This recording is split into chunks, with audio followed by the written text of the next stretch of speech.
Hi, everybody. Thank you for joining us for today's Lunch and Learn Trailblazing Strategies for Uninterrupted Success in the Fleet Brokerage, sponsored by Cargo Chief. Today, we have three panelists with us, Chris, Greg, and Pat. They will introduce themselves shortly, but first, we're going to go over our antitrust statement and some housekeeping items. Discussion, comments, and presentations during TIA functions must, 1, not refer to any past, present, or future rates, prices, or anything related thereto. 2, include any reference to marketing strategies. 3, include any discussion of boycotts of any person, product, or firm. Or 4, inhibit any members' employees from discussing employment with other member companies. Things you hear during the meeting that are confidential and private to TIA should not be shared publicly without its prior consent or used against or in competition with TIA. So for the the Q&A aspect of this webinar, we have two options to choose from on how you want to submit your questions. Both are in the Zoom control panel, which is located at the bottom of your screen. There you'll see a Q&A button and a chat button. And if you use the Q&A button, please note that only you and our presenters will be able to see your question, whereas if you use the chat button, everyone in attendance of the webinar will see your message. Please keep this in mind as you submit your questions and comments throughout the webinar for the live Q&A session. Lastly, this webinar will be recorded and available for review within the next 24 hours. You'll receive an email with instructions on how to access the recording using your TIA account. With that, I'll hand it over to our panelists. Thank you. Awesome. Thank you, Naomi, for that. For everybody here, we're going to sort of cover a quick agenda. Then we're going to take a kind of a different track than what we've done in the past for those that have caught a lunch and learned with us before. But for today's sort of the discussion, it's going to be more of like a roundtable setting to start with, some of the strategies that all of us has done as brokers, me, myself, starting early at Robinson and moving on through all the way through a tech company, talking to multiple brokers every month, and Pat and Greg and talking about some strategies they do to sort of maintain growth and break the plateau pretty much. I'm going to talk a little bit about what your data is telling you and how you can interpret that a little bit better. Then we're going to get into efficiency and optimizing that. A lot of times I think, today it's really about improving throughput and increasing that. So we're going to talk a little bit about some KPIs and how you can prioritize things that are going on your floor on the management side, or even all the way up to think about things on how you can be more efficient. The other part is staying competitive with traditional and automated methods. It's not all about tech all the time. It's sometimes you got people booking freight the way that they're used to doing it, and trying to understand and how you can intertwine both between like an automated world and traditional ways of booking freight. Maybe it's through workflow, process improvement, or even some gamification that Pat and Greg might be talking a little bit about here on how they've added some of those things. Then towards the end, we're going to talk a little bit about adopting more of a proactive growth strategy. I think today even in the last year or so, more about being proactive with your customers and what you can do to inform them before, let's call it, shit hits the fan and whatnot. So trying to stay ahead of the curve there. So as far as us, I'm Chris Arredondo, VP of Customer Success and co-founder here at Cargo Chief. Pretty much run everything customer related, a little bit of podcast, webinars, things like that. But as far as Cargo Chief, what we really do, and look, we understand people aren't here to buy a piece of technology. You're really looking for an outcome, whether that's learning, thriving in today's market, or just really want to book freight. And that's sort of what we help you do. And it's not just a piece of technology or software, but we're really an extension of your team. Even through the onboarding process, identifying sort of what happens in your business, what goes on through, as soon as that load hits the board and everything thereafter and everything before too, and really helping you guys understand what your data is telling you, helping you identify that marquee customer. Maybe it's a tier 1 Ford, Exxon, Nestle Waters or so. Then, talking about your carrier breakdown between, is there a group of carriers with low utilization or high, medium, or what does that look like? And going in a little bit more to your account to carrier relationships. And it's really sort of like a data informed first approach that we help you with, giving you the outcome of booking more freight, putting time back in your pocket and money, and printing cash. So it's pretty much what we help you with. So Greg, I guess pass it off to you. Can you tell us a little bit more about yourself, your company, maybe the strategic makeup of your company and how, what makes you guys different? Yeah, thanks, Chris. Greg Finnerty, VP of Ops for Concept Logistics. I've been with Concept my entire logistics career for 23 years now. Entered in the year 2000, I think. So it's been going pretty well. We've gone through a lot of different variations of what concepts look like, all past the growth. But I think we were a family-based and value-based company in the beginning, and I think we're still there, and we're leveraging that for where we're going in the future. Mostly truckload, and really that's where I concentrate a lot of my time. I got a great team doing LTL, which we added in a couple of years ago, and it's been a great growth piece for us. And we also partner with partner sales in the LTL arena, kind of helping people understand their LTL business that they might not be doing in the truckload world. So those have been really our three main growth pieces for the last couple of years. And we're hoping that going into the future, we're well equipped to keep that relationship and that family oriented piece going. Awesome. Pat, let's hear about a little bit about your experience, your journey there to Watco, and sort of where you guys are headed. Absolutely. Thanks, Chris. And hello, everyone. Excited to be here today. A bit about me. I have 8 years of industry experience. Prior to opening Watco's Chicago office, I worked at 2 major brokerages here in the city. I started out my career in carrier sales and really specialized in sourcing high volume regional and dedicated capacity for some of my former organization's largest customers. After 6 years, I eventually made my way into the strategic initiative side of the business. And it was there really where I oversaw process and change management across the organization that was largely driven by data and technology. As far as Watco goes, since I've opened the office back in March of this year, it's definitely been exciting, challenging, but exciting. But it's been great to be involved in the day-to-day, helping some of our solve some of our customers' problems, but also forming some of my own strategies internally here and putting them into action with my team. Watco as a whole, we're a transportation supply chain services provider that's been in business for 40 years. We own and operate our own network of short line railroads, terminals, ports, and repair stations. And really, again, where my office here in Chicago fits in is primarily in our specialization of highway over the road transportation needs for our customer base. Yeah, it's startup office. I came from XPO, prior to some other companies, but starting at XPO is a big name, but startup office, it was very, very hard to have all this tech. But what helped was transferring my skills from Robinson to XPO in a startup environment to really take things off. So I think you probably underestimated or understated Arrive being largely involved in tech. So it's definitely a big company there. So I'm actually gonna move on back to this agenda slide because it outlines some of the things for this poll. So Naima, if you don't mind launching that first poll there, should come up.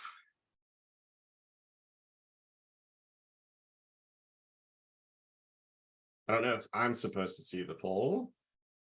Maybe. Oh yeah, there it is. There it is. All right. So the first poll here, just to understand, a little bit about the audience here. What are some of the biggest challenges for your business? Is it sustaining growth? Sort of that first topic that we'll cover, optimizing efficiency, staying competitive, or let's call it all of the above. Give you a little bit to answer some of that.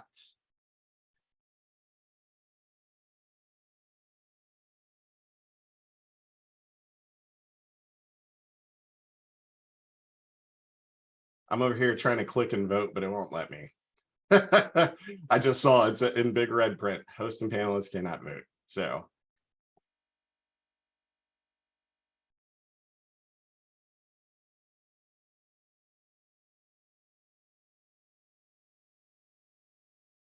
Naomi, do you have a sense of sort of are we at 30%, 50% in?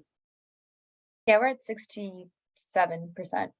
Okay, cool. Give it a couple more people. Come on. Few more. When we hit 70, can we get 70? Feel like an auctioneer. I don't know. We just hit 71. Woo! There we go. All right. If you can share those results. Let's see. All right. So I'm gonna try to pop this over on my screen. I don't know if you guys can see those results, but looks like most of these are some pretty big issues. It's the challenges, the obstacles that come at us. It's sort of like the things that are always going to be there. And how do you make those intertwine, and how do you do one without sacrificing another? And it's really tough. And yeah, it's sort of what we're gonna hear today. I guess curious, Greg, Pat, any comments? Greg, I think I heard you a little nudge there. Yeah, no, I mean, no surprise. I think the all of the above is where a lot of us are at in understanding it. And for us here at Concept, I think it's a lot of internal looking. Where are all these things, and what can we be doing about each individually and as a whole? Like, just keeping the overall look towards growth, efficiency, and competitiveness. I mean, it's a wild world out there right now. Definitely agree with your mention there, Greg. And I think really when I look at optimizing efficiency and staying competitive, I think that really there's key pieces within both of those topics or subjects that really feed into sustaining growth. So it'll be interesting. I'm sure we'll kind of uncover that as we continue this discussion, but not a tremendous surprise on my end with what we're seeing on the results. Yeah, absolutely. All right, I'm close that out. So I want to talk about this first thing here. And we're sort of what I mentioned earlier. I'd like to just everyone sort of have like a discussion. Maybe if anyone has experiences for what we're talking about today, feel free to chime in on the Q&A. Well, maybe we'll get to them throughout the conversation. I don't know, but we'll definitely have some time there at the end. So I'd love to hear any experiences anyone has, because I'm sure we've all done things different. And truthfully, if we don't do things together, competition aside, we're not going to get through the next pandemic or the next heat wave or whatever else that the world throws at us. So we got to do this sort of together. I'm going to talk about, let's call it maintaining growth. And we did a Game Changers event with Pat and Greg were there as well. We had a panel discussion on breaking the plateau and sort of like understanding how you can get over that hump of, let's call it 2,000 loads a month or so, and what you can do to really break the plateau. And what it comes down to is everybody has data, but I think the crux there is the lack of interpretation. And if you could have a TMS that tells you did this many loads, you got this many left on the board, there's your sales, there's your revenue, there's your margin, but what are you really trying to look for? What are you trying to like understand from that piece of data? Sure, your TMS might show it, you guys might have meetings talking about it, but what are you trying to understand? And for us, a lot of times with our customers, it's a pretty clear, I'd say, North Star metric, if you want to call it that, for how your marquee customers are performing. And when you talk about like a marquee customer being somebody like usually a big brand, like I mentioned earlier, Ford or Exxon or somebody, Home Depot. And typically when you look at that data set, you've got a really tight mix of load to carrier ratios, right? It's like you've got probably 300 loads a month with probably 40 carriers. Yeah. Which means your load to carrier ratio, you're booking, I don't know, 4 to 5 loads each carrier. And like that's a good representation of what that plan is going to look like. Your margins are probably much higher. Service is probably much higher. It's a brand one, tier one, like you can't really afford to sacrifice service on those. And thinking even about the operational side on the floor, you probably have carriers and drivers that are calling the consignee, calling the shipper directly because they know them, they have that familiarity. Or maybe they're texting you guys and letting you know, hey, we're on our way, we've already picked up, rather than like having somebody after the carrier up, somebody on dispatching, calling the carrier, annoying them, blowing up their phone. And that starts to create a little rift in that relationship. But when you look at your marquee customer, why can't your other customers have that same relationship? The other 95% of your customers, maybe they're 30 loads a month to 30 different carriers, a 1-to-1, like that's representative of typically lower margins, more touch per customer. And even some of those aren't even worth, I wouldn't say worth it or worthwhile, but a lot of times the margin's a lot skinnier. And it's like, if you're putting more effort into those things, that sometimes it'll just bottom out and not actually be running at a profit when you think about time and overhead and everything there. So trying to like really understand what your data is telling you. What's your load to carrier ratio? Are you guys on a really, 1-to-1 ratio, every load for a different carrier? Or is it starting to become more of like a, 4 loads to every carrier? Typically our customers, we try to get them to like 3 to 4 loads per carrier, going above what your traditional like 2-to-1 is. So it's, really understanding what your data is telling you is I think what really helps you get over that plateau. And when you talk about like loose markets and tight markets, right now in a looser market, carriers are a little bit more open to be flexible with you. And same as your shippers, although there's a little bit there, and I'm sure Greg and Pat have some comments there when it comes to rates and procurement and things, but understanding like the market dynamics, I think is what's going to help you, how you can interpret your data and when you should be looking at it and what you can try to derive from that information. So I want to, I guess, pause there. Greg, Pat, any comments on like that data side, like how you guys look at some of this, whether it's marquee customer, load to carrier ratios, or how you're going to expand?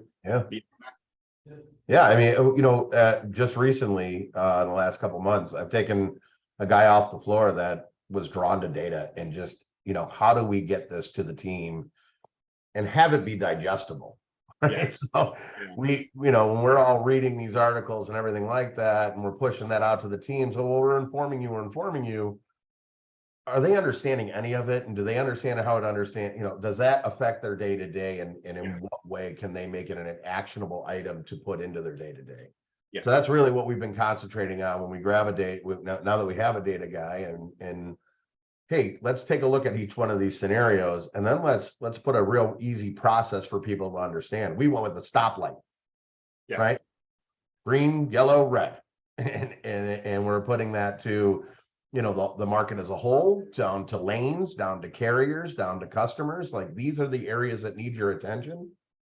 And follow with what built concept, which is based on relationships, which is based on, building up that profile. Chris, you mentioned, right? Like the dream scenario for a broker is what you mentioned at first. Your marquee customer has 300 loads and 40 carriers. Yeah. That's dream, right? Yeah. But what we run into when you try to copy and paste that into is you're lacking that relationship piece. I mean, we go out to our customers, quarterly and ask their opinions on why are we a good carrier? Why are we a good partner for you? Why are we here? Yeah. I don't think one of them mentions price. Right. It's relationship, it's consistency, it's we're there for them. It's that. Now we're competitive, right? But I'm not also racing to the bottom. Yeah. So when volumes are down, you got to start to measure what internally can we be doing better? Is it negotiating better? Is it talking to our carriers and developing, I've said this many times, I think, Chris, with you a bunch of times, but it's like, I know Buffalo's probably not, that's where we're based. I know it's probably not your major market, so I need to know what it is so I can help you in that market. Right. Just getting to know them. And I think, there's a lot of customer talk right now, and the customers are absolutely, obviously, the major part of what happens, but there's another customer involved here, and it's the carrier. Yeah. Right. And it's understanding their needs, it's understanding their day to day, it's understanding what they care about as well. And then matching that with the good customers that you have and forming that bond so you can get to that place where it's 300 loads for 40 carriers. That's the dream. That's a dream for sure. So I guess, Pat, to shift here to you, considering market, and I think like where you guys are with your path there with Watco, how are you, or how can someone sort of like understand market conditions to, focus in on that capacity building? Because I think you guys do that sort of first, like you sort of look at capacity as like your strength, and then you go to kind of like market that and win business. Is that sort of what you guys do? Or explain a little bit more on like that market condition side. It's definitely part of what we do.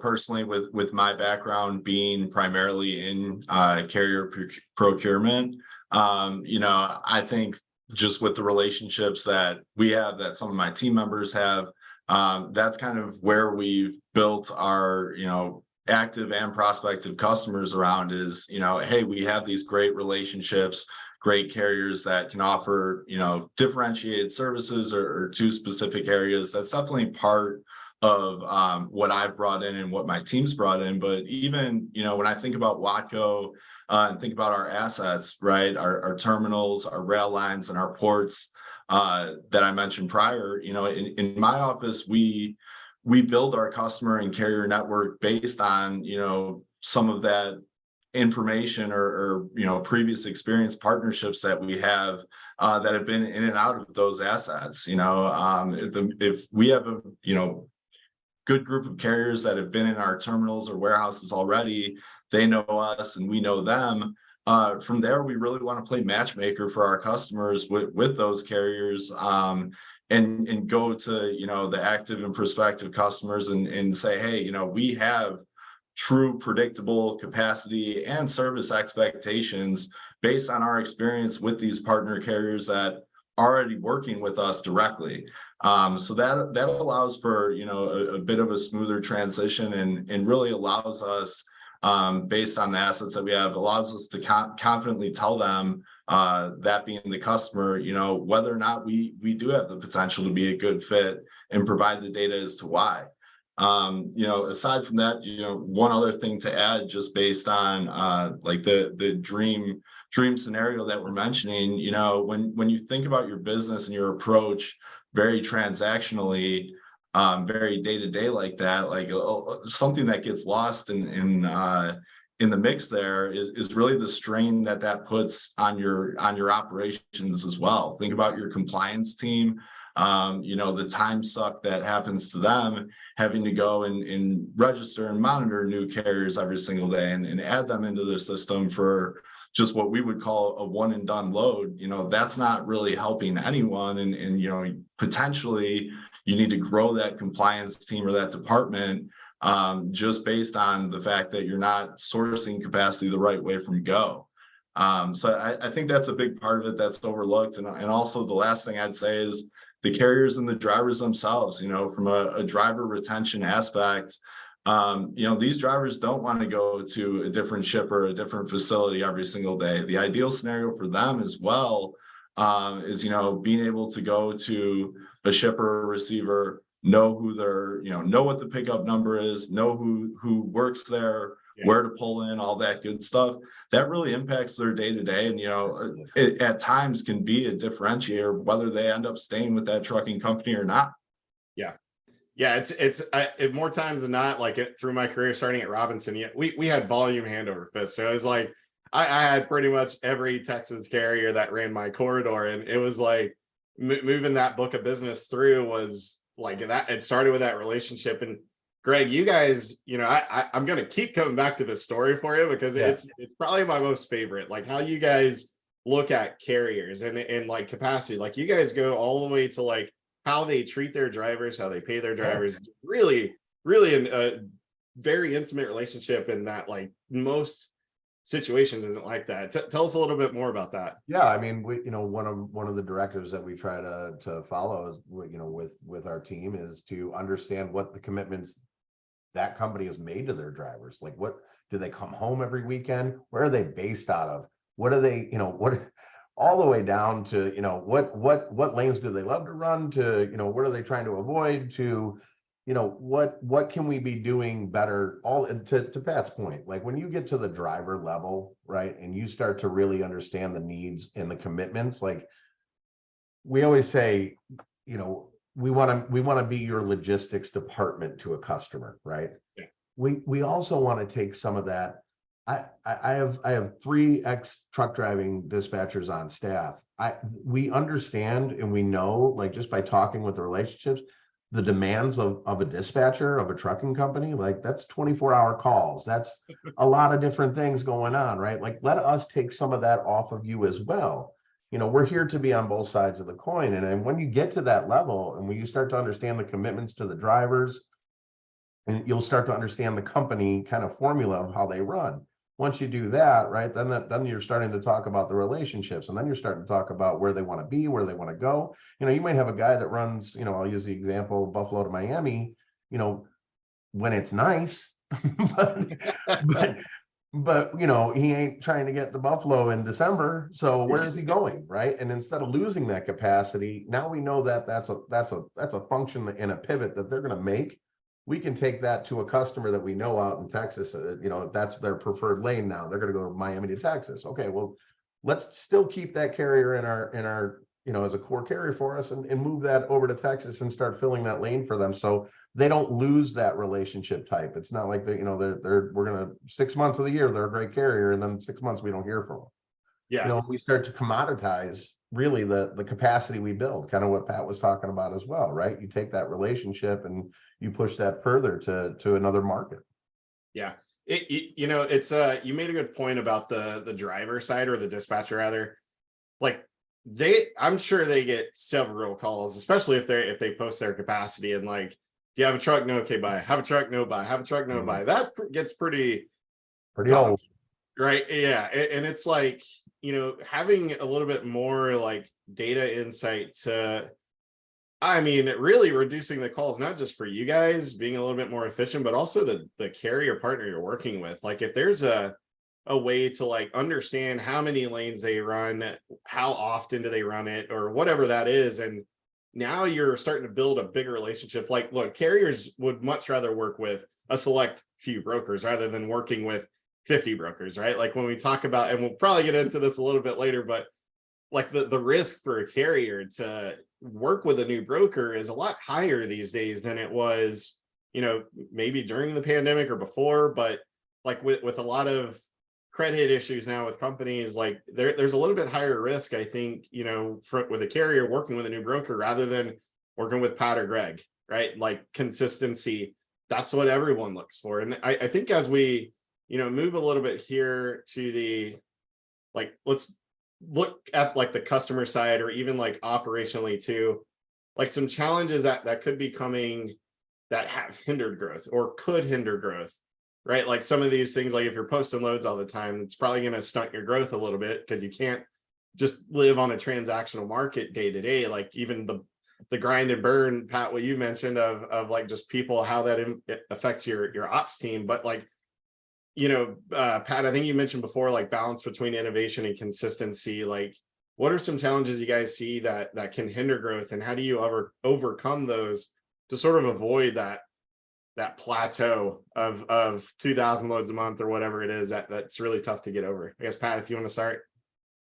Absolutely. Where my head goes is really in the day-to-day, operationally speaking, on the front lines. Do you have the right processes and systems in place, both within your TMS and the carrier sourcing tools that you're using, where those two systems are speaking to each other? Because if I am trying to look up rates and I am building a load and then looking on 3 or 4 different portals and 3 or 4 different numbers, and then have to interpret that data to formulate it, like those are things that you want to speak together, and so you can quickly and easily just see the data, understand it, and make a decision and move on to the next load. I think really what I've seen, really anywhere I've been, is just hitting that ceiling of, your salesperson is maxed out in their given day at 15 loads. It's taking a step back and looking at, how their day is flowing from start to finish, and where can we get a little bit faster. And I think a lot of organizations at times, the first thought is let's just throw people at that, right? But that doesn't necessarily, I don't think, doesn't necessarily solve the problem. It's more of, can you make that one person faster by surrounding them with the right tools and resources, where they can just, move from one thing to the other without having to be overwhelmed with the amount of data, logins, whatever it is to sift through, and just keeping them agile on the floor is really where my first thought is. Yeah.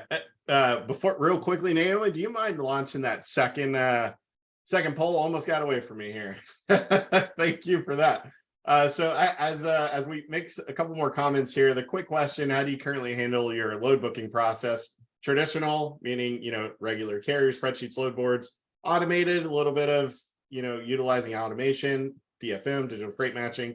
Maybe there's a combo of the two that you guys use. So feel free to add in your question. I guess while they're answering, Greg, want to hear your take on increasing throughput and sort of like, how do you guys do that? Because it's, I think looking ahead, it's, less about margin, more about efficiency and optimizing what you've got already. So a couple comments there. Floor's yours. Yeah, no, I mean, I guess coming from the old school way of doing things, right? Like it was Index cards and dot matrix books of carriers, right? And just calling and calling and calling. And to your point earlier, right? And I have a pretty strong feeling on this. Like, yeah, that's how it started. But the tools that we add in here at Concept, a C4 and things like that, they're born out of need, right? And they're born out of doing things more optimized. And when you add those things, they're going to be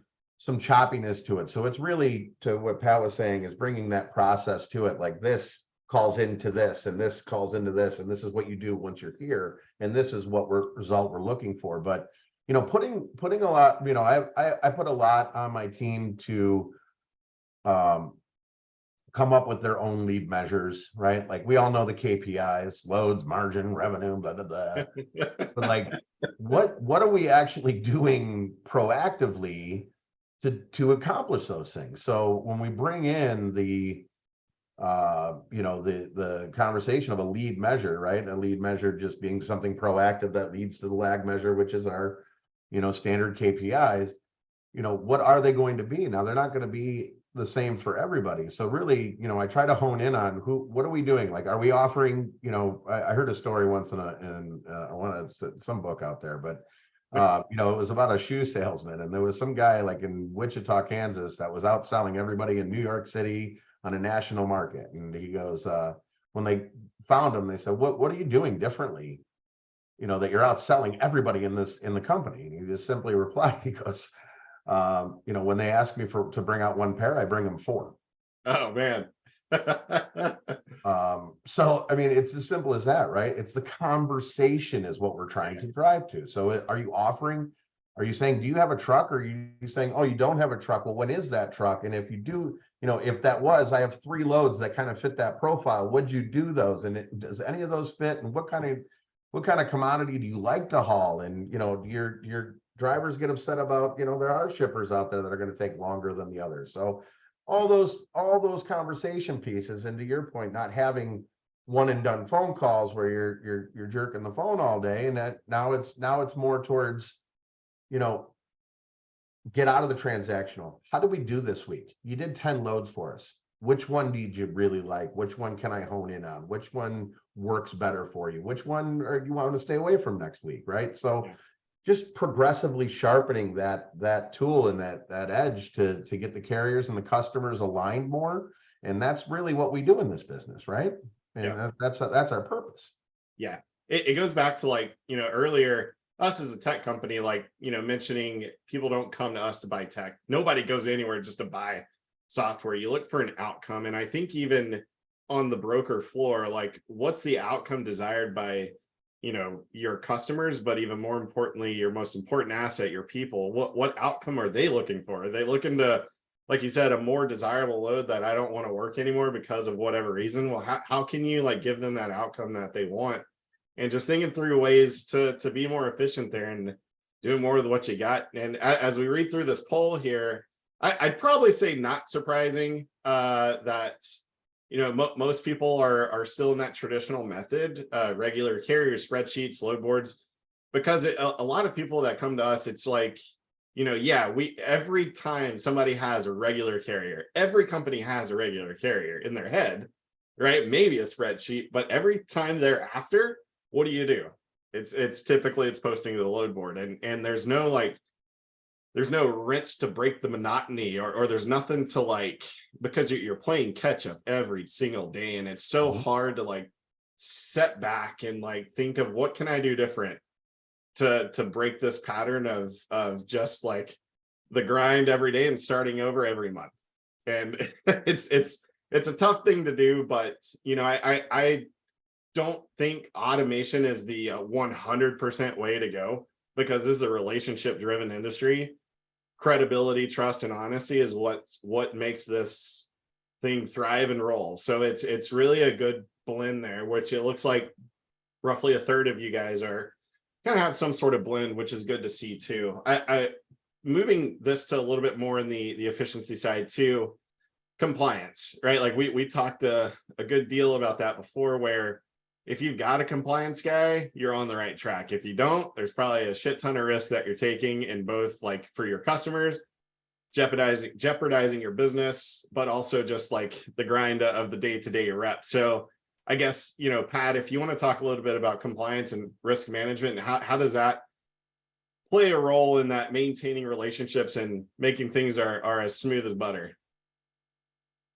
Absolutely. I mean, our compliance team is a humongous part of, you know, our day to day and our sales floor, because when you think about just the tempo and the pace that our salespeople work at, you know, we have a standard operating procedure to properly vet a carrier. You know, our reps know what to look at and what to focus on. But there are details, you know, very intricate things. I'll tell you yesterday that you know, we had a carrier that, you know, we didn't see on Safer or Carrier 411 that they had a gap in their service, you know, for about a year and a half. And we were about to put that carrier on that load. And thank goodness our compliance team was able to raise that flag and bring that to our attention, you know, before we put the wrong person on the load and gave them that tender. And I think just when we talk about, you know, limiting barriers and bottlenecks, you know, within the day-to-day and helping people grow or helping even sales departments grow to that 2,000 loads per month, whatever it is, you know, that's a big part of it is just not having to spend too much time fully looking into that. We can, you know, do the basics, vet it on the surface level, and then pass it off to our compliance team for the double check. And, you know, it's no secret with the amount of fraud and double brokering and everything that goes on there. You know, I'll tell you, as a newer branch and, you know, starting, you know, kind of growing our relationships with our active customer base in a market like this, you know, one fraudulent issue like that on a load that could be detrimental to a relationship that could last, you know, years and years and years just on that one load. You can't make those mistakes really ever, in my mind, but especially right now. And our compliance team, Sheila Stice, if you're out there listening to me, shout out to you. Appreciate you. You know, they're a humongous part of our day to day. I couldn't agree more, right? Like, being in the chair I am and the way I've come up in the industry, like that service gap and that type of scenario, like those used to come across my desk. They're happening so often now, right? Like the whole office would be like, "Did you see this on this carrier?" Like, oh, now it's just daily occurrences, right? So to Pat's point, I'll give a shout out to Sonny Smith.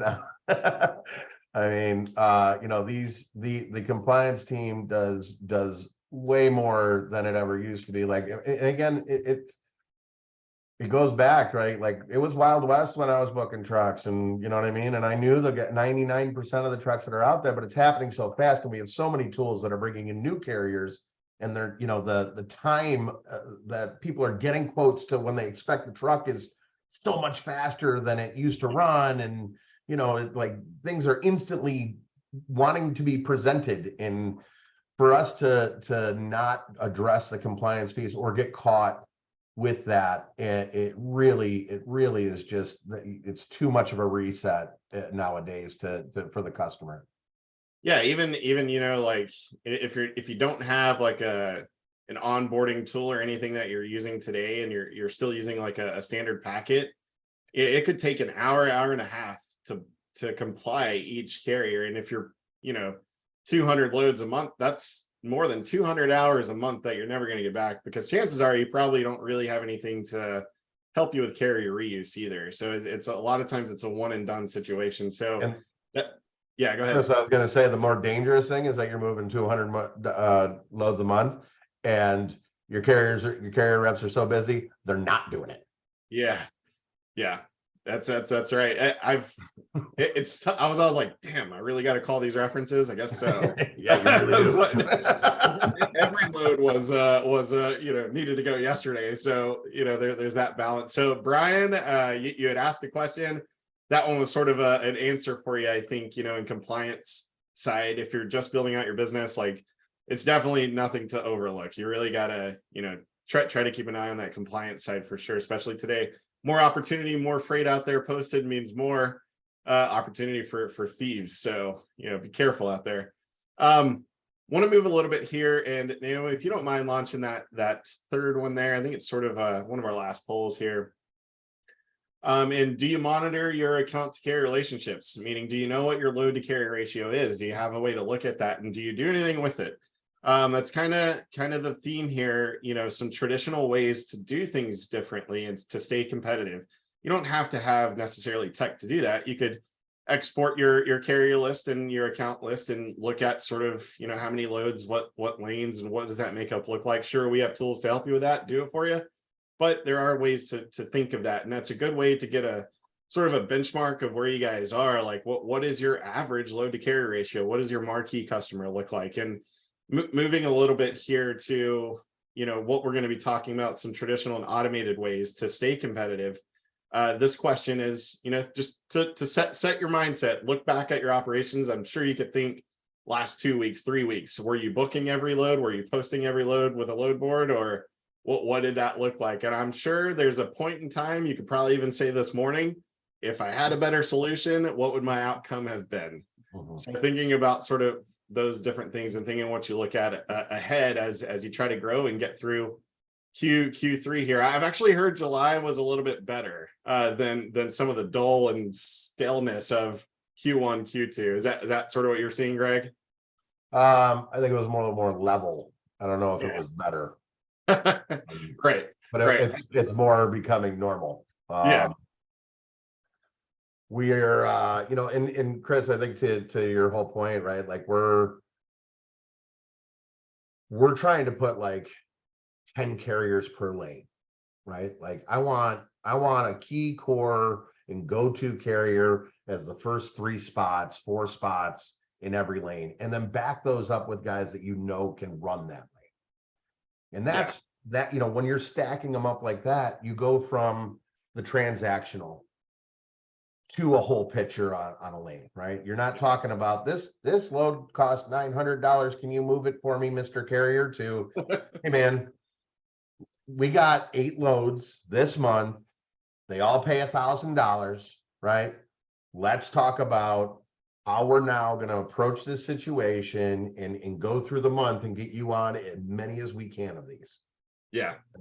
And that's the conversations that you got to start having. I think that's where you're going to start to see the consistency build.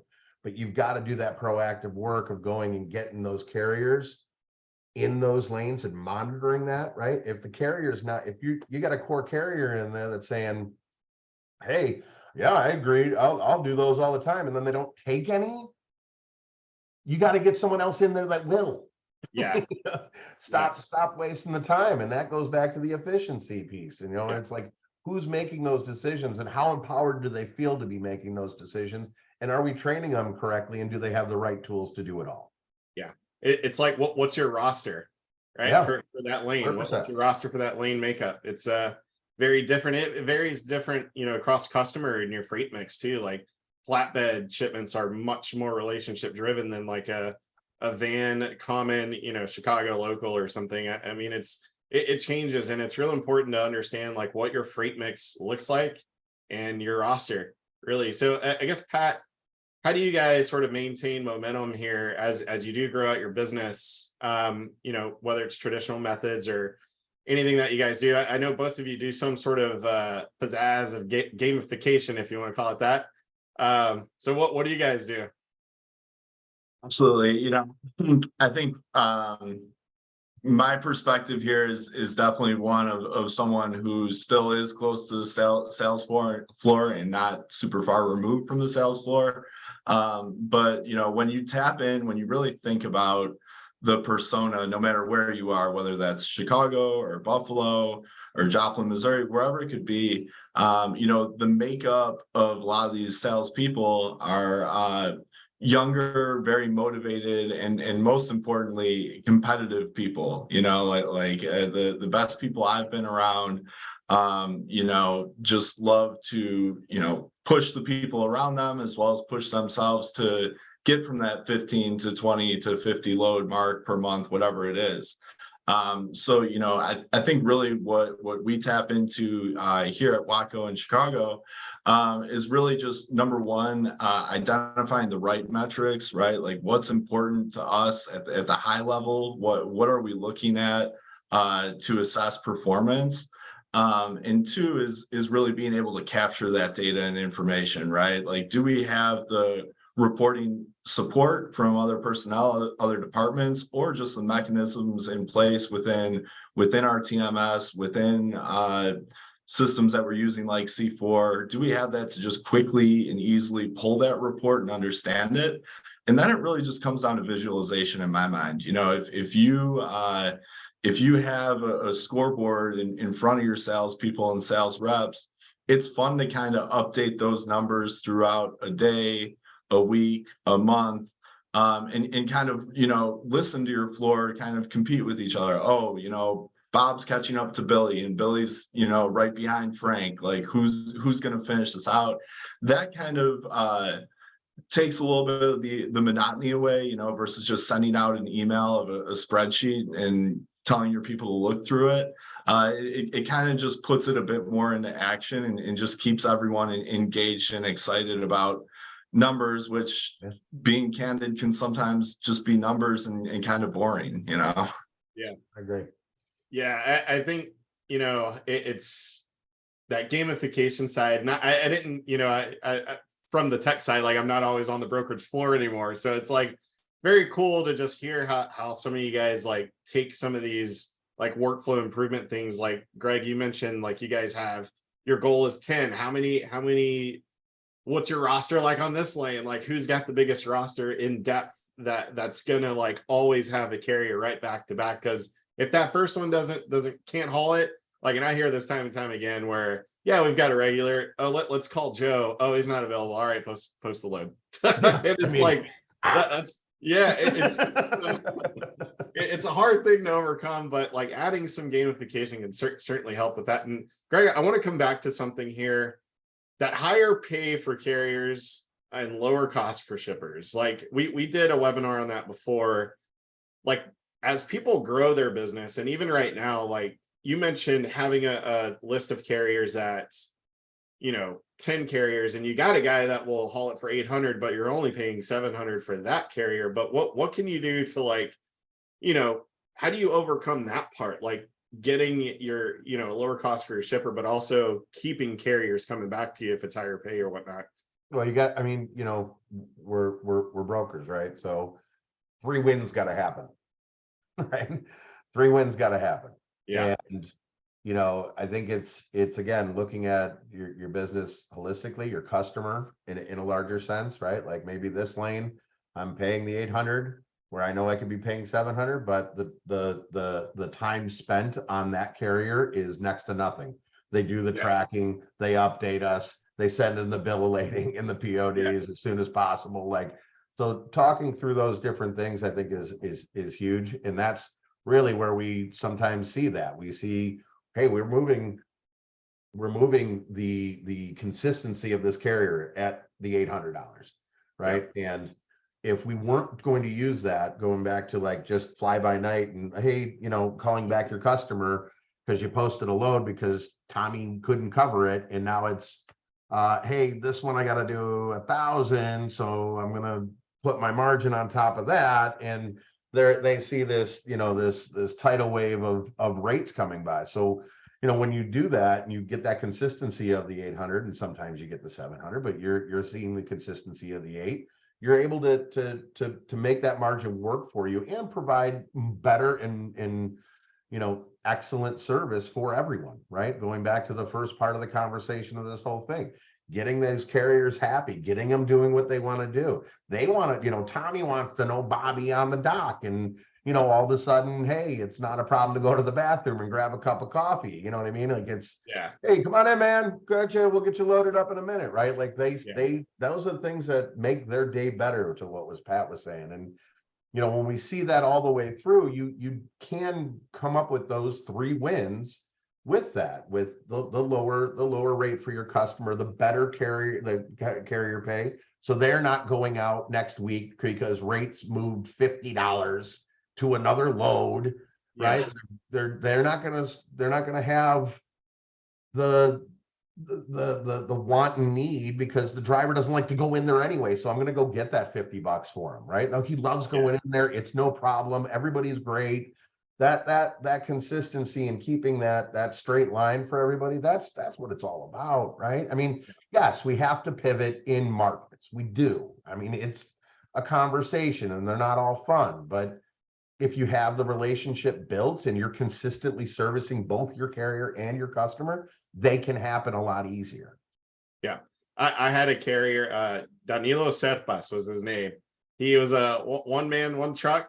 Somehow, occasionally he'd have 3 trailers randomly. I don't know how that worked out, but his cousin's cousin or something, you would have an extra trailer to turn around, almost like drop trailer shipments for my Nestle shipments. Houston to San Antonio, like he'd run like 2 or 3 a day. Like it's not a quick, or it's not a long transit, but like his relationship with these shippers, we couldn't even get drop trailers like as XPO, as a company. Like he figured it out. Like that's what's really gonna move the needle for you. Like once you have that, if you can figure out a way to keep them running, they're not going to go to anybody else. They're going to stay with you, because if you get them home on time, give a little bit of flexibility for them, trust that they're going to do it. It takes a long time to build that trust, but you'll start to see that change in some of these lanes that are just all of a sudden no touch lanes and volume. Now you're talking about volume over margin, and the margin just comes in with volume. So it's sort of a no touch experience for everybody. So Pat, I'll ask you a question. As you build out that branch there, and you're making some of these new bids on customers, like, are you seeing it, or is there like a lot of volume opportunity, or are you guys like emphasizing more a margin, or what is that looking like? I guess as you guys build out, sort of like Watco Chicago office. I think it definitely varies. I think it's a lot of it's dictated on what our customer articulates to us is to how they want us to help, right? And that could be, I need you to help me this week on these 2 loads. And really at that point, we're focused in 110% on our execution and our service and our communication. Sure, that might only be 1 or 2 loads to start, but I can think of, even as I look out here, I see 2 people just sitting on my floor who have, started that relationship just on that level. And instead of, us pushing what's best for us, we want all the volume, we want all the opportunity, this is our starting point. Let's get in there and show this customer what we can do and just execute on what they're asking us. And then we'll go from there. And that will kind of solve itself. So it's been a bit of both. We definitely are participating in some larger scale bids. We have been since I walked in the door back in March. But again, what we really focus in on here is our specialization and what we're good at. If you're coming on my team, I get a little turned off, and I feel from what I hear just talking to shippers, they do as well, being told we can do everything. I can solve all your problems. End to end, I can do it all for you. I think there's a lot more value, again, just what I was talking about, even with the relationships that we pull from carriers and folks that are coming into our rail lines, our terminals or whatever, when we can go to them confidently and say, hey, we see you have distribution centers here, here, and here. This is where I really think I can help you. The next 50 lanes you have, those are things, honestly, we're going to have to do some investigation and look into and see what we can pull. But I think really, again, just to answer the question, it's a mix of both. It's determined really by what our carrier or our customer needs and how we can help them. And, you know, from there, it's us just, you know, supporting them through whatever that ask is and, you know, being ready for our next opportunity, whatever that might be. Yeah, I think like a big topic these days, and someone actually just chimed in with a question on it about RFPs. And it sounds like Pat, your approach may be more of like, you know, what can I really like take over pretty much, like which lanes can I really do well and back it up with the capacity and the relationships that I've got. I guess, Greg, for you, like, how do you guys look at RFPs? And I guess we're gonna sort of transition a little bit to some Q&A here, sort of how we've been doing it this whole time. But how do you guys look at RFPs? Do y'all just like, I know in my past we'd get a Cisco bid and damn, I was sitting down for 2 weeks trying to process going through lanes and volumes and trying to like plug in a rate on everything, and it just didn't work, never really came to fruition. We always ended up upside down. So Yeah. how do you guys sort of look at that? I won't quote on it if I know we're not going to do a good job. Right. Right. I mean, step one, you know, to Pat's point, you know, leverage the relationships you have, offer that new business into the relationships you have. Maybe there are some things, maybe there are some lanes that your carriers that you have great relationships with can take over with that. But I mean, I think one of the bigger things, I won't quote on it if I know we can't do a good job. I'm not going to quote on something we have no knowledge about, right? And I think there's a lost power in telling a customer, honestly, I don't know. You know, I have no idea. But you know where the real power is when you prove yourself and you go find that answer and you come back and say, hey, I was thinking about this. You asked me this a couple of weeks ago. Here's what we think we could do. Right. So you move out of the, can you do this for me? I need a favor, to more of a consultative approach. Yeah.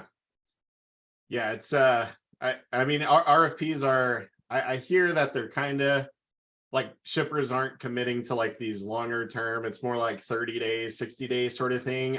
Truthfully, I don't know. I mean, I'm sure you guys know a little bit better. It's kind of, it goes back to like the relationship though, right? Like if you have that trust in that lane and like, you know, you can book it long term and you've got the capacity of the roster to back it up, then why not? Right. So as we wrap up here, Naomi launched that last poll. Here's sort of like how to connect with us here at Cargo Chief. And of course, you can reach Pat and Greg there on LinkedIn, Pat with Watco and Greg with Concept.